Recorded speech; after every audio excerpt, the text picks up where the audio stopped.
हूँ कि अमीर चौधरी को मेरी 5 बेटियों से मोहब्बत हो। उसने मेरे शोहर को भारी रकम देकर 5 बेटियों से निकाह कर लिया। मैं शोहर से झगड़ा करती कि मेरी बेटियों को वापस लाए, इस्लाम में ये सब हराम है, लेकिन शोहर मेरी ना सुनता। एक दिन छुप कर बेटियों से मिलने गई तो मेरी खुशी की अंतहा न रही, क्योंकि मेरी 5 बेटियां मालकन बनकर राज कर रही थी। मगर इस वक्त मेरा दिमाग चुकरा गया जब मेरी नजर उनकी शलवार पर पड़ी और मैं रो रही थी। मैं ये नहीं जानती थी कि मेरी गैर मौजूदगी में मेरा शोहर मेरी बेटियों को किसी के हाथों बेच देगा, और मैं ये भी नहीं जानती थी कि इस जालिम ने मेरी बेटियों को किसके पास रखा है। मेरी बेटियां उस वक्त कहाँ होंगी। सांगड़ इतना बड़ा शहर था कि मैं अपनी बेटियों को कहाँ तलाश करती। जब मैं असगर से लड़ती कि मेरी बेटियों को किसके हाथ बेचा है, तो वो कहता तुम फक्र ना करो, तुम्हारी हम बेटियां जहाँ भी हैं आयश व इशरत की जिंदगी गुजार रही है। और फिर मेरी इतनी पसली नहीं थी कि मैं उनका बोझ उठा सकूं। कल कला को उनकी शादी भी तो करनी थी।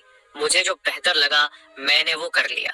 अब तुम अपनी बक बक बंद करो और जाओ, मेरे लिए ताजी रोटी बना करो लो। मैं उठती हूँ रोटी बनाने लगा हूँ, मेरा दिल अपनी बेटियों की जताए। मैं बहुत तड़प रहा था। मेरी ममता उनको अपने सीने से लगाने के लिए बेचैन थी। मेरा तो कल माया मेरी बेटियां ही थी। बेटा ना होने की वजह से असगर को बेटियों से बहुत डर था। अभी मैंने एक रोटी ही तुवे से उतारी थी कि दरवाजे पर एक फकीर आई और उसने सदा लगाई, अल्लाह के नाम पर कोई भूखी को खाना खुला दे, अल्लाह तेरे दिल की हर मुराद को पूरा कर। मैं जल्दी से 2 रोटियां ले और कटोरी में सालन डाला और फकीर को देने के लिए दरवाजे पर गई। ये फकीर अक्सर मेरे घर आती थी और मैंने कभी उसे खाली हाथ नहीं लौटाया था। अपने घर में चाहे खाने के लाले पड़े होते, फिर भी मैं कुछ न कुछ उसकी मदद जरूर करती। जब मैंने उसे रोटी दी तो उसने वो रोटी अपने साथ बच्चे को भी खिलाई और खुद भी खाई और दुआएं देती हुई वहां से चली गई। मैं दिन रात अल्लाह ताली से दुआएं करती थी कि किसी तरह मुझे मेरी बच्चियों से मिलवा दे। मुझे नहीं पता था कि मेरी दुआएं इतनी जल्द कबूल हो जाएंगी। एक दिन जब मैं रात के लिए खाना बना रही थी तो वो फकीर आई और उसने वही सदा लगाई, अल्लाह के नाम पर कोई भूखी को खाना खुला दे। मैंने प्लेट में चावल डाले और उसे देने के लिए दरवाजे पर गई। उसने वो चावल शब्र में डाले और बोली, बेटी मुझे तुम परेशान लग रही हो, अगर तुम बुरा ना मानो तो क्या मैं उस परेशानी की वजह पूछ सकती हूँ। मैं बोली, तुम जानकर क्या करोगी। उसने खुद ही पूछ लिया, तुम्हारी बेटियां कहाँ हैं, अब वहाँ नजर क्यों नहीं आती।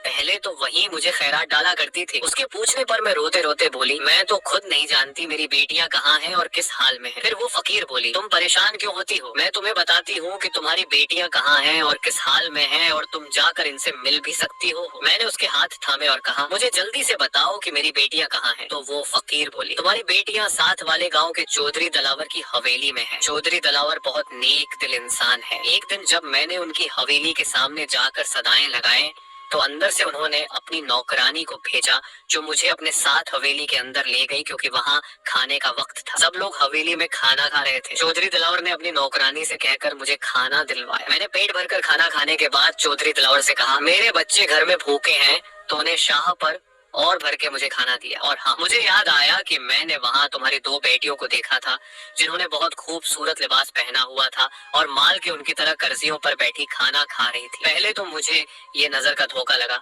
लेकिन जब मैंने दिमाग पर जोर दिया तो मुझे याद आया कि मैंने तो उन्हें तुम्हारे घर देखा था। इसलिए मैंने आज तुम्हारी बेटियों के बारे में तुमसे पूछा। तुम फिक्र न करो, तुम्हारी बेटियां वहाँ बहुत ऐशो इशरत में हैं, नौकर उनके आगे पीछे फिरते हैं। चौधरी दिलावर, जो कि पहले बहुत जालिम चौधरी था, उसने नाहिक बहुत से लोगों की जमीनें हड़प की थी। फिर पता नहीं खुदा का क्या करना हुआ कि उसकी बीवी की तबीयत अचानक बहुत खराब हो गई और वो कोमा में चली गई।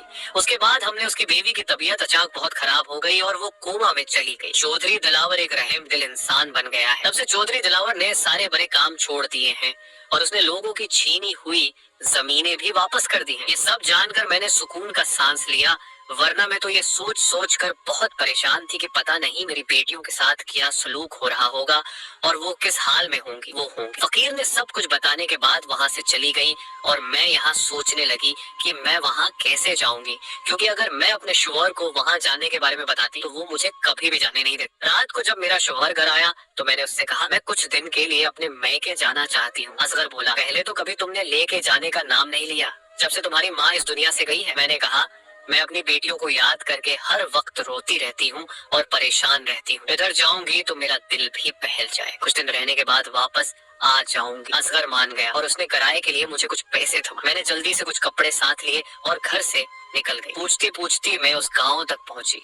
मुझे चौधरी दिलावर की हवेली का पता नहीं था। मैंने एक औरत से पूछा कि चौधरी दिलावर की हवेली कहाँ है। वो बड़ी हैरत से मेरी तरफ देखने लगी और बोली, तुम कहाँ से आई हो और चौधरी दिलौर की हवेली का क्यों पूछ रही हो? मैंने उससे ये बात छुपाई कि मैं अपनी बेटियों के लिए यहाँ आई हूँ। मैं बोली, दुनिया में मेरा कोई आगे पीछे नहीं है। सुना है चौधरी दिलावर बहुत नेक दिल इंसान है, गरीबों की बहुत मदद करता है, बेसहारों को सहारा देता है। मेहरबानी करके आप मुझे चौधरी दिलावर की हवेली का पता बता दें। इस औरत ने मेरे साथ एक बच्चा भेजा जो मुझे चौधरी दिलावर की हवेली के सामने छोड़कर वापस चला गया। वो हवेली है कम और कोई महल ज्यादा लग रही थी। मैं हवेली के गेट के सामने खड़ी हवेली को बहुत हैरत से देख रही थी क्योंकि वो खूबसूरत थी। गेट पर दो बड़ी बड़ी मूंछों और बड़े बड़े बालों वाले गार्ड खड़े थे। उनमें से एक मेरे करीब आकर बोला, हाँ बहन, क्या चाहिए? खड़ी क्या देख रही हो? किससे मिलना है? कहा कितना पूछने पर है। ये मेरी तो पसीने छूट गए, मेरी टांगे कांप रही थी। मैं कांपती हुई आवाज में बोली, भाई मुझे चौधरी दिलावर से मिलना है। तो वो बोला, क्यों मिलना है? चाहती हो? क्या काम है? मैं बोली, मुझे काम की जरूरत है, मैं बहुत अच्छा खाना बना लेती हूँ और खार के सारे कम कर लेती हूँ। तो वो आर्ट बोला, चौधरी दिलावर तो कहीं काम से गए हुए हैं, तुम फिर आ जाना। मैं बोली, मैं बहुत दूर से आई हूँ। ठीक है, तुम अंदर आ जाओ। वहाँ मुझे अंदर ले गया और बोला, तुम हो यहाँ लान में बैठ जाओ, जब चौधरी दिलावर आएंगे तो मैं उनसे तुम्हारी मुलाकात करवा दूंगा और यहीं बैठना, अंदर जाने की कोशिश मत करना, वरना यह तुम्हारे लिए अच्छा नहीं होगा। क्योंकि चौधरी दिलावर की इजाजत के बगैर कोई भी अंदर नहीं जा सकता था। मैंने सिर हिला दिया तो वो गार्ड वहां से चला गया। मैंने लंबा सांस खारिज किया और चौधरी दिलावर के आने का इंतजार करने लगी। 3 घंटे इंतजार करने के बाद मुझे गाड़ी की आवाज आई तो मैं जल्दी से उठ खड़ी हुई। गाड़ी की आवाज आते ही गार्ड ने जल्दी से गेट खोला। गेट खुलते ही काले रंग की चमचमाती हुई गाड़ी घर के अंदर दाखिल हुई। गाड़ी के पछले हिस्से से 2 गार्ड निकले। उन्होंने जल्दी से गाड़ी का दरवाजा खोला तो चौधरी दिलावर गाड़ी से निकलकर अंदर चले गए। मैं भी चौधरी दिलावर के पीछे अंदर जाने लगी तो गार्ड ने मुझे रोक लिया और बोला, तुम हो यही इंतजार करो, मैं चौधरी दिलावर से इजाजत ले लूं, उसके बाद तुम अंदर जा सकती हो। मैं फिर वहीं बैठ गई और गार्ड के वापस आने का इंतजार करने लगी। कुछ देर के बाद गार्ड वापस आया और मुझे अंदर जाने के लिए कहा। मैंने अपने कपड़ों वाली पचकी उठाई और अंदर की जानिब चल पड़ी। अंदर जाने से पहले मैंने बड़ा सा घूंघट निकाल लिया था ताकि मेरी बेटियां मुझे पहचान न सकें और मैं देखूं कि मेरी बेटियां किस हाल में हैं। जब मैं अंदर दाखिल हुई तो खौफ के मारे मेरा बुरा हाल था। सामने ही चौधरी दिलावर सोफे पर टांग रखे बैठा हुआ था। मैंने जाते ही सलाम किया। सलाम के जवाब के बाद चौधरी दिलावर बोला, बीबी बताओ मैं तुम्हारी क्या मदद कर सकता हूँ? मैं बोली, चौधरी साहब मैं बहुत गरीब हूँ और मुझे काम की तलाश। तो वो पूछने लगा, तुम कहाँ से आई हो? मैं बोली, हम कहाँ से आई हूँ, मैं साथ वाले गाँव से आई हूँ। मेरा इस दुनिया में कोई नहीं है। पहले मैं अपने गाँव में किसी के घर काम किया करती थी। वो लोग गांव छोड़कर शहर चले गए हैं। मेरे पास कोई काम नहीं था तो मुझे किसी ने आपके बारे में बताया कि तुम्हें वहाँ जरूर काम मिल जाएगा। चौधरी साहब मैं घर का सारा काम कर लेती हूँ और खाना भी बहुत अच्छे से बना लेती हूँ। आपकी मेहरबानी होगी अगर आप मुझे काम पर रख लें। कुछ सोचने के बाद चौधरी दिलावर बोला, मेरी हवेली में पहले ही बहुत मुलाजिम है, मुझे मुलाजिम की जरूरत नहीं है। ये लो, ये कुछ पैसे हैं, ये रख लो। मेरे गार्ड को अपना पता बता दो, तुम्हें इतनी रकम हर माह मिल जाया करेगी। मैं बोली, नहीं चौधरी साहब मुझे खैरात नहीं चाहिए, अगर आप मुझे काम पर रख ले तो मुझे ये पैसे कबूल हैं, वरना मैं ये खैरात के पैसे नहीं ले सकती। तो चौधरी ने अपनी मुलाजमीन को आवाज दी। लाजिमन दौड़ती हुई आई और बोली, जी चौधरी साहब। चौधरी दिलावर बोला, आज से खाना बनाने की जिम्मेदारी तुम्हारी है और आज से सफाई का सारा काम। आज से ये नई मुलाजिम। मैं ये सुनकर बहुत खुश हो गई और मैंने कहा, चौधरी साहब आपका बहुत बहुत शुक्रिया, सच में आपका दिल बहुत बड़ा। वो मुलाजिम मुझे अपने साथ ले गई और मुझे सारा काम समझा दिया। इस दिन मैंने कोई काम न किया क्योंकि वो मेरा पहला दिन था। काम समझाने के बाद मुलाजिम ने मुझे हदायत दी। मेरा क्वार्टर दिखाया जो कि मुलाजिमीन के रहने की जगह थी। क्वार्टर में हर तरह की सहूलत मौजूद थी जो चौधरी दिलावर की नेक दिली का बोलता हुआ सबूत था। अगले दिन फजल की जान पर रजिया ने मुझे जगाया। रजिया हवेली की पुरानी मुलाजिमा थी। मैंने उठने के बाद नमाज फज्र अदा की और अल्लाह ताली के सामने गड़गड़ा कर दुआ की कि वो मुझे मेरी बेटियों से मिला दे।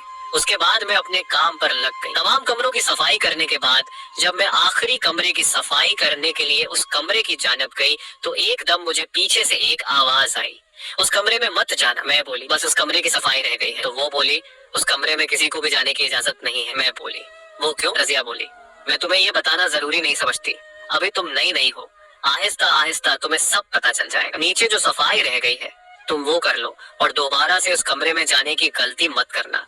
ये चौधरी दिलावर का हुक्म है कि उस कमरे में किसी को न जाने दिया जाए। मैंने सफाई करने के बाद रजिया के साथ साथ मिलकर खाना लगवाया। मेरी नजरें बार बार अपनी बेटियों को ढूंढ रही थी क्योंकि खाना लग चुका था। मैंने घूंघट वैसे ही निकाला हुआ था।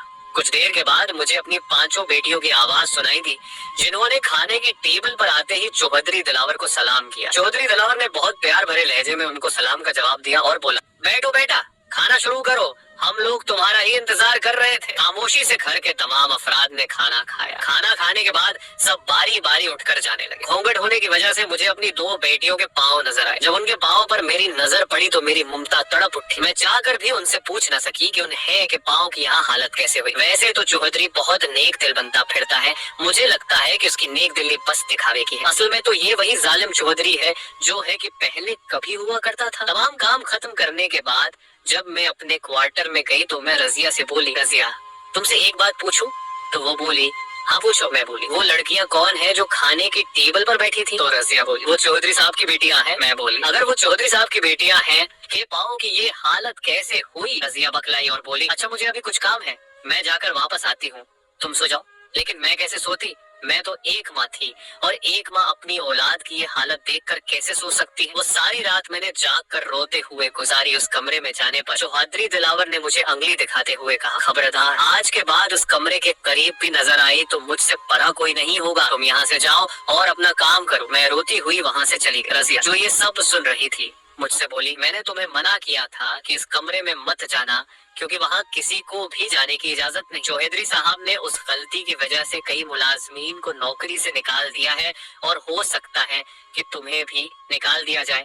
चौधरी साहब को बिल्कुल भी ये गवारा नहीं कि कोई इस कमरे के करीब भी जाए। मैं रजिया से बोली, रजिया खुदा के वास्ते कुछ करो, मेरे पास और कोई ठिकाना नहीं है कि मैं कहाँ जाऊँ। रजिया बोली, मैं कुछ नहीं कर सकती, मैं खुद एक मुलाजिम हूँ, मेरी क्या हैसियत। इतने में चौधरी दिलावर नीचे आया और मैं उसके सामने गड़गड़ाने लगी, चौधरी साहब खुदा के वास्ते मुझे माफ कर दे, आज के बाद कभी ऐसी गलती नहीं करूंगी, बस मुझे नौकरी से ना निकाले, मेरा और कोई ठिकाना नहीं। चौधरी दिलावर बोला, अच्छा अच्छा ठीक है, जाओ और अपना काम करो और मुझे अब शिकायत का मौका नहीं मिलना चाहिए। अगले दिन हवेली को रंग बिरंगे फूलों से सजाया जा रहा था। रजिया मुझसे बोली, समीना आज पूरे घर की सफाई करने के बाद किचन में आना और खाना बनाने में मेरी मदद करना, क्योंकि आज ज्यादा लोगों का खाना बनाना है। मैंने हाँ मैं सर हिला दिया और अपने काम में मसरूफ हो गई। सफाई का काम खत्म करने के बाद मैं रजिया के साथ किचन में चली गई। मैंने रजिया से पूछा, आज ये इतना एहतमाम क्यों हो रहा है, क्या कोई आ रहा है? रजिया बोली, आज चौधरी साहब के सब बेटे जो कि आली तालीम हासिल करने के लिए मुख्तलिफ ममालिक में गए हुए थे, आज सब अपने घर वापस लौट रहे हैं। हंसी खुशी में हवेली को सजाया जा रहा है